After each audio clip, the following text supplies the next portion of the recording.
Everyone. അപ്പോൾ എൻ്റെ ചാനലിൻ്റെ പുതിയൊരു എപ്പിസോഡിലേക്ക് എല്ലാവർക്കും സ്വാഗതം. അപ്പോൾ ഇന്ന് ഞാൻ വന്നിട്ടുള്ളത് ഞാൻ ഈദിന് ഉണ്ടാക്കിയിട്ടുള്ള ഒരു ഡെസേർട്ട് റെസിപ്പിയും ആയിട്ടാണ്. അപ്പോൾ ഇതൊരു പേസ്ട്രിയാണ്. നമ്മുടെ റാഫെല്ലോ കേക്കിൻ്റെ അതേ ടേസ്റ്റിലാണ് ഇത് ഉണ്ടാക്കുന്നത്. പക്ഷേ നമുക്കിത് ബേക്ക് ചെയ്യുക അല്ലെങ്കിൽ കുക്ക് ചെയ്യുകയൊന്നും വേണ്ട. അപ്പോൾ ഈ ടേസ്റ്റി പേസ്ട്രിയുടെ റെസിപ്പിയിലേക്ക് കിടക്കാം. അപ്പോൾ ഇതിലെ ഫസ്റ്റ് സ്റ്റെപ്പ് എന്ന് പറയുന്നത് നമുക്ക് വൈറ്റ് ചോക്ലേറ്റ് മെൽറ്റ് ചെയ്തെടുക്കണം. അപ്പോൾ അതിന് വേണ്ടിയിട്ട് ഞാൻ ഡബിൾ ബോയിലിംഗ് ചെയ്യാണ്. അപ്പോൾ ഒരു പാത്രത്തിൽ വെള്ളം വെച്ച് അത് തിളച്ചപ്പോൾ അതിൻ്റെ മേലെ ചെറിയൊരു പാത്രത്തിൽ വൈറ്റ് ചോക്ലേറ്റ് പീസാക്കി ഇട്ടിട്ടുണ്ട്. അപ്പോൾ ചെറിയ പീസാക്കി കഴിഞ്ഞാൽ നമുക്ക് അത് പെട്ടെന്ന് മെൽട്ടായി കിട്ടും. അപ്പോൾ ഇത് എന്തിനാന്ന് വെച്ചാൽ നമ്മൾ കേക്കിലൊക്കെ ഷുഗർ സിറപ്പ് ആഡ് ചെയ്യില്ലേ, അപ്പോൾ അതിന് പകരം നമ്മൾ ഇതിൽ ചെയ്യുന്നത് ഈ വൈറ്റ് ചോക്ലേറ്റും കോക്കനട്ട് മിൽക്കും, അതായത് നമ്മൾ തേങ്ങാപ്പാലും കൂട്ടിയിട്ടുള്ള ഒരു മിക്സാണ് ഇതിൽ നമ്മൾ യൂസ് ചെയ്യുന്നത്. അപ്പോൾ ഷുഗർ സിറപ്പല്ല. അപ്പോൾ കട്ടിയുള്ള തേങ്ങാപ്പാലും കൂടെ ഇതിലേക്ക് ആഡ് ചെയ്തിട്ട് ഇത് നല്ലൊരു മിക്സാക്കി എടുക്കുകയാണ് ചെയ്യുന്നത്.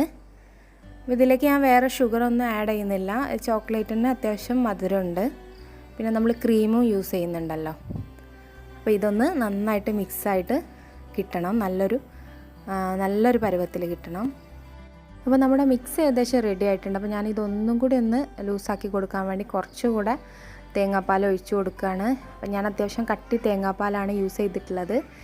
എന്നാലാണ് ആ തേങ്ങയുടെയും തേങ്ങാപ്പാലിൻ്റെയൊക്കെ ഒരു ടേസ്റ്റ് നമ്മുടെ പേസ്ട്രിക്ക് വരുള്ളൂ. അപ്പോൾ നമ്മുടെ മിക്സ് റെഡിയായി, നമുക്കത് തണുക്കാൻ വെക്കാം. പിന്നെ ഞാൻ എടുക്കുന്നത് ഒരു കപ്പ് വിപ്പിംഗ് ക്രീം. ഒരു കപ്പ് എന്ന് പറയുമ്പോൾ ഇത് 250 ml ഒരു കപ്പാണ്. പിന്നെ വേണ്ടത് 1/2 കപ്പ് ഡെസിക്കേറ്റഡ് കോക്കനട്ടാണ്. ഇതിപ്പോൾ റെഡിമെയ്ഡ് വാങ്ങിച്ചിട്ടുള്ളതാണ്. അപ്പോൾ നിങ്ങൾക്കിത് വീട്ടിൽ റെഡിയാക്കണം എന്നുണ്ടെങ്കിൽ തേങ്ങയുടെ അകത്തുള്ള കാമ്പ് പൂണ്ടെടുത്ത ശേഷം അതിൻ്റെ ബാക്ക് സൈഡിലുള്ള ആ ബ്ലാക്ക് പാർട്ട് കളഞ്ഞിട്ട് മിക്സിയിൽ പൊടിച്ചെടുത്താൽ മതി. പിന്നെ നമുക്ക് വേണ്ടത് ബദാം ചെറുതായിട്ട് കൊത്തി അരിഞ്ഞിട്ടുള്ളതാണ്. അപ്പോൾ ബദാമും ഇതിൻ്റെ കൂടെ നല്ല ടേസ്റ്റാണ്.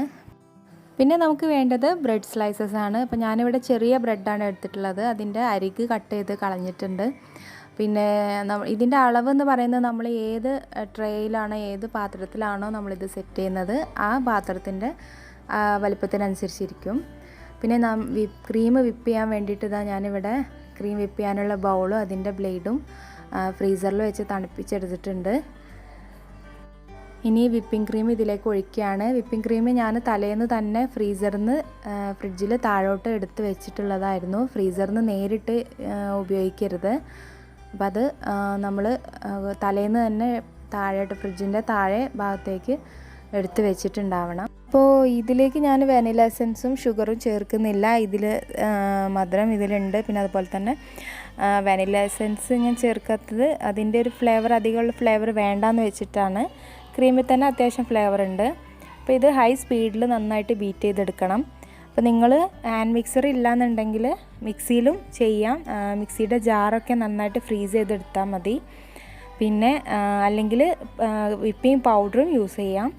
വിപ്പിംഗ് പൗഡർ യൂസ് ചെയ്യുമ്പം അതിൻ്റെ പാക്കറ്റിൽ പറയുന്ന അതേ അളവ് പാലെടുക്കരുത്, അതിൽ കുറച്ചിട്ട് വേണം നിങ്ങൾ എടുക്കാൻ. അപ്പോൾ അതേ നമ്മുടെ വിപ്പിംഗ് ക്രീം റെഡി ആയിട്ടുണ്ട്. ഈ ഒരു പരുവത്തിലാണ് നമുക്ക് കിട്ടേണ്ടത്. അതിലേക്ക് ഇനി ഞാൻ മിക്സ് ചെയ്യാൻ പോകുന്നത് നമ്മുടെ ഡെസിക്കേറ്റഡ് കോക്കനട്ടാണ്.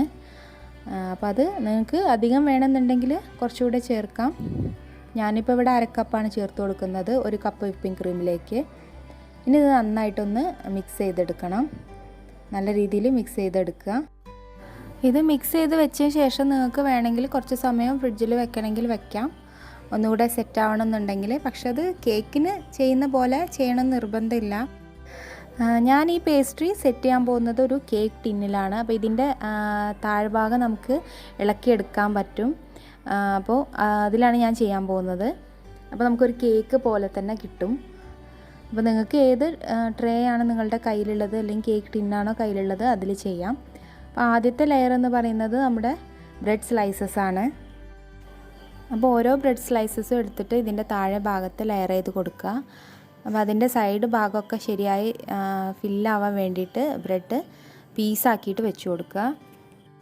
അപ്പോൾ നമ്മുടെ ഫസ്റ്റ് ലെയർ ബ്രെഡ് റെഡി ആയിട്ടുണ്ട്. അപ്പോൾ അതിൻ്റെ മുകളിൽ ഇനി നമ്മൾ ആദ്യം ഉണ്ടാക്കി വെച്ചിട്ടുള്ള വൈറ്റ് ചോക്ലേറ്റ് അതുപോലെ തന്നെ തേങ്ങാപ്പാൽ ചേർത്തിട്ടുള്ള മിക്സാണിത്. അപ്പോൾ അത് നല്ല രീതിയിൽ ബ്രെഡിൽ പിടിക്കുന്ന പോലെ നന്നായിട്ട് സ്പ്രെഡ് ചെയ്ത് കൊടുക്കണം. നമ്മൾ ഷുഗർ സിറപ്പ് കേക്കിൽ ചെയ്യുന്ന പോലെ തന്നെ നല്ല രീതിയിൽ ബ്രെഡൊന്ന് വെറ്റായി കിട്ടണം. അപ്പോൾ നമ്മുടെ ബേസ് ലെയർ റെഡിയായി കഴിഞ്ഞാൽ നമുക്കതിൻ്റെ മേലെ വിപ്പിംഗ് ക്രീം സ്പ്രെഡ് ചെയ്ത് കൊടുക്കാം.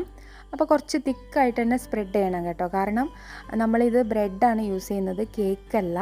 അപ്പോൾ അതിൻ്റെ ആ ഒരു ഫ്ലേവർ കിട്ടാണ്ടിരിക്കാൻ അപ്പോൾ നമ്മളതിന് വൈറ്റ് ചോക്ലേറ്റ് ആഡ് ചെയ്യുമ്പോൾ തന്നെ നമുക്ക് വ്യത്യാസം ഉണ്ടാവും കേട്ടോ ടേസ്റ്റിൽ. അപ്പോൾ ഇനി നമ്മുടെ ഈ സ്പ്രെഡ് ചെയ്ത വിപ്പിംഗ് ക്രീമിന് മുകളിലായിട്ട് ഒരു ടേസ്റ്റിന് വേണ്ടിയിട്ട് ബദാം ചോപ്പ് ചെയ്തത് നന്നായിട്ട് സ്പ്രെഡ് ചെയ്ത് ഇട്ട് കൊടുക്കുക. അത് കഴിഞ്ഞാൽ വീണ്ടും നമ്മുടെ ഈ പ്രോസസ്സ് ഒന്നുകൂടെ റിപ്പീറ്റ് ചെയ്യാം. അതായത് ബ്രെഡ് സ്പ്രെഡ് ചെയ്ത് കൊടുക്കുക, അതിൻ്റെ മേലെ നമ്മൾ വൈറ്റ് ചോക്ലേറ്റ്, പിന്നെ വിപ്പിംഗ് ക്രീം, അത് കഴിഞ്ഞാൽ പിന്നെ ബദാം. അങ്ങനെ ഞാൻ ഇവിടെ 3 ലെയർ റെഡിയാക്കി എടുക്കുന്നുണ്ട് കേട്ടോ. 3 പ്രാവശ്യം ഇതേ പ്രോസസ്സ് റിപ്പീറ്റ് ചെയ്യുന്നുണ്ട്.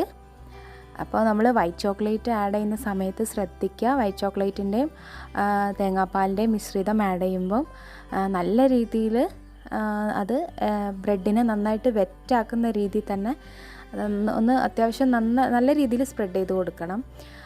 അത് നമ്മൾ കേക്ക് ചെയ്യുകയാണെങ്കിലും ഷുഗർ സിറപ്പ് ആഡ് ചെയ്യുമ്പോൾ അത്യാവശ്യം നല്ല രീതിയിൽ ആഡ് ചെയ്താലേ നമ്മുടെ കേക്ക് നല്ല മോയ്സ്റ്റായിട്ട് കിട്ടുള്ളൂ.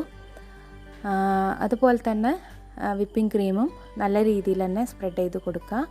അപ്പോൾ നിങ്ങൾ തേങ്ങാപ്പാലിൻ്റെയും വൈറ്റ് ചോക്ലേറ്റിൻ്റെയും മിക്സ് നമുക്ക് തേങ്ങാപ്പാൽ വേണ്ട എന്നുണ്ടെങ്കിൽ നിങ്ങൾക്ക് അതിന് പകരം പാല് യൂസ് ചെയ്യാവുന്നതാണ്. പക്ഷേ ആ തേങ്ങയുടെയൊക്കെ ആ ഒരു ടേസ്റ്റും ആ ഫ്ലേവറും ഇഷ്ടമുള്ളവർക്ക് തീർച്ചയായിട്ടും തേങ്ങാപ്പാൽ തന്നെ ആഡ് ചെയ്യാവുന്നതാണ്. അപ്പോൾ അതാണ് ഏറ്റവും ടേസ്റ്റ് എന്നാണ് എനിക്ക് തോന്നിയിട്ടുള്ളത്. അപ്പോൾ ഇതൊക്കെ കഴിഞ്ഞാൽ നമുക്ക് വേണമെങ്കിൽ ചെറിയ രീതിയിലൊന്ന് ഡെക്കറേറ്റ് ചെയ്യാം നമ്മുടെ പേസ്ട്രി. അത് കഴിഞ്ഞിട്ട് നമുക്കത് ഫ്രിഡ്ജിൽ സെറ്റ് ചെയ്യാൻ വെക്കണം. അപ്പോഴാണ് ഒന്ന് സെറ്റായി കിട്ടുള്ളൂ നമുക്ക്. പിന്നെ ആ കുറച്ച് തണുത്ത് കഴിക്കുന്നതല്ലേ, എത്രയും ആയാലും നമ്മളെ ഡെസേർട്ട് ടേസ്റ്റ് എന്ന് പറയുന്നത് നല്ലൊരു ഫുഡൊക്കെ കഴിച്ച് കഴിഞ്ഞിട്ട് ഇത്തിരി മധുരം തണുത്ത് കഴിക്കുന്നത് ഒരു പ്രത്യേക ടേസ്റ്റാണ്. അപ്പോൾ ഈ റെസിപ്പി എന്തായാലും നിങ്ങൾ ട്രൈ ചെയ്യാൻ മറക്കരുത് കേട്ടോ, കാരണം നമുക്ക് പെട്ടെന്ന് തന്നെ തയ്യാറാക്കാം. പിന്നെ നിങ്ങൾക്ക് ബർത്ത്ഡേക്കൊക്കെ, മക്കളുടെ ബർത്ത്ഡേക്കൊക്കെ ഒരു കേക്ക് പെട്ടെന്ന് റെഡിയാക്കണമെങ്കിൽ ഒരു കേക്കിൻ്റെ രുചിയും ഇതിന് നന്നായിട്ടുണ്ട്. നമുക്ക് ഈസി ആയിട്ടുണ്ട്. ബ്രെഡൊക്കെ നമുക്ക് എപ്പോഴും അവൈലബിൾ ആയിട്ടുള്ള കാര്യങ്ങളാണ്. പിന്നെ നിങ്ങൾക്കിത് ഈ വീഡിയോ ഇഷ്ടമായെങ്കിൽ നിങ്ങൾ ലൈക്ക് ചെയ്യണം, നിങ്ങളുടെ ഫ്രണ്ട്സിനും ഫാമിലിക്കും ഒക്കെ ഷെയർ ചെയ്യണം. പിന്നെ നിങ്ങളുടെ വിലയേറിയ അഭിപ്രായങ്ങൾ കമൻറ്റ് ബോക്സിൽ എഴുതിയിടാനും മറക്കരുത്. പിന്നെ ചാനൽ സബ്സ്ക്രൈബ് ചെയ്തിട്ടില്ലെങ്കിൽ ഒന്ന് സബ്സ്ക്രൈബ് ചെയ്യണം. അപ്പോൾ സബ്സ്ക്രൈബ് ചെയ്യുന്ന സമയത്ത് അതിൻ്റെ തൊട്ടടുത്തുള്ള ബെല്ലൈക്കൺ ക്ലിക്ക് ചെയ്തിട്ട് ഓൾ എന്നുള്ള ഓപ്ഷൻ കൂടെ ക്ലിക്ക് ചെയ്യാൻ മറക്കരുത്. അപ്പോൾ എല്ലാവരുടെയും ഇതൊക്കെ അടിപൊളിയായെന്ന് വിചാരിക്കുന്നു. ഒരുപാട് പ്രശ്നങ്ങൾക്ക് നടുവിലാണ് നമ്മൾ നിൽക്കുന്നതെന്ന് അറിയാം. അപ്പോൾ അതിനിടയിലാണെങ്കിലും നമ്മുടെ ആചാരങ്ങളും വിശ്വാസങ്ങളും ഒന്നും നമ്മൾ കൈവിടരുത്. ആ വിശ്വാസങ്ങളാണ് നമ്മളെ മുന്നോട്ട് നയിക്കുന്നത്. എല്ലാവർക്കും നല്ലൊരു ദിവസം നേരുന്നു. അപ്പോൾ ഇനി അടുത്തൊരു വീഡിയോ ആയിട്ട് വീണ്ടും കാണാം. അപ്പോൾ അതുവരേക്കും ബായ്. Thanks for watching.